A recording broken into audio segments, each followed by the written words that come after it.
Hi, and welcome to Adobe Absolute Beginners Adobe Illustrator CC. My name is Wes Holing, and I'm going to be showing you some of the basic tools and tips for how to use Adobe Illustrator CC. The last thing I'd like to show you are called two things called clipping masks and compound pads. I'll start with clipping masks. If you're familiar with InDesign, this is a pretty familiar concept. Basically, Illustrator and InDesign will allow you to take one shape and use it to mask part of the other. If you've ever painted a wall and you've used masking tape to not paint over the part that you didn't want to, for example, the trim of the wall or something like that, then this might be a familiar concept. So in here I've got two shapes. I've got a blue rectangle and I've got a red circle. If I take my red circle and drag it up on top of the blue rectangle, in order to create a clipping mask that where the circle masks the rectangle, I can choose them both, come up to the Object menu, down to Clipping Mask, and then Make. So it looks like it's just inversed the color and gotten rid of the rectangle, but what's actually happened is it's created a mask in the shape of the circle, and it's showing the rectangle behind it. If I double click on this, you can see that the shapes are still there.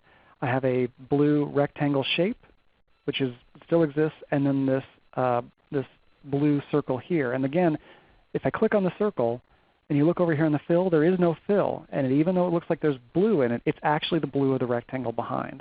And we can see this because if I move the circle up, there's the corner of the rectangle that's visible.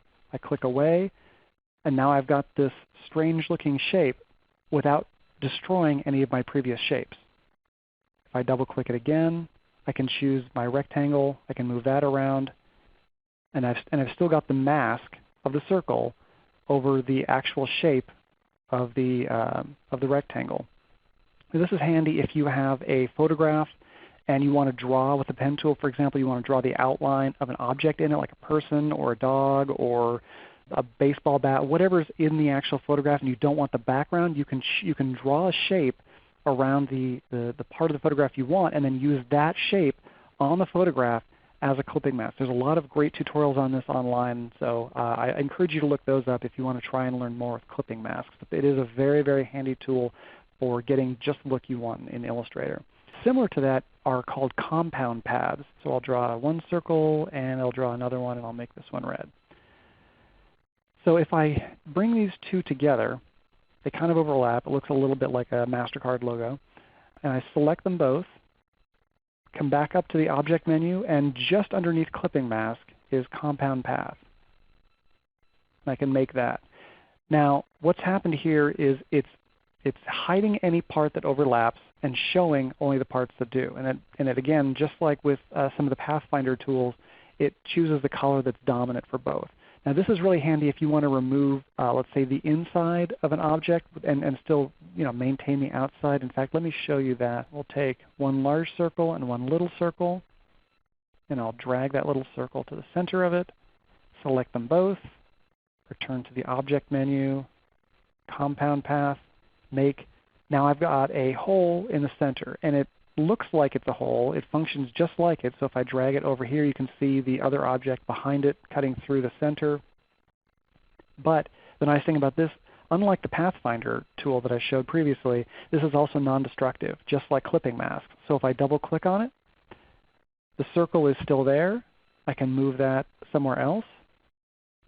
Now it's cutting through the side. It's also still invisible in the center. So if I move it to something else, of course, it's still visible through that hole. I can even drag it. It doesn't have to be within the confines of the larger circle. I can bring it to the outside. And that starts to begin to look like a logo. And it's also very easy to make just because it's got a good use of negative space. This could be something for, let's say, a planetarium that shows a moon around a planet, that sort of thing. So there's a lot of options when it comes to the clipping masks and the compound paths. So I encourage you to check that one out too if you have some grand vision that involves, let's say, negative space or just showing a certain portion of an object. Well, that's it for Adobe Absolute Beginners, Adobe Illustrator CC. My name is Wes Holling. I want to thank you for joining me, and definitely encourage you to check out the tools that we've covered here today and any other tools that Adobe Illustrator offers. It may seem daunting at first, but it only gets less so the more you use it. So happy illustrating.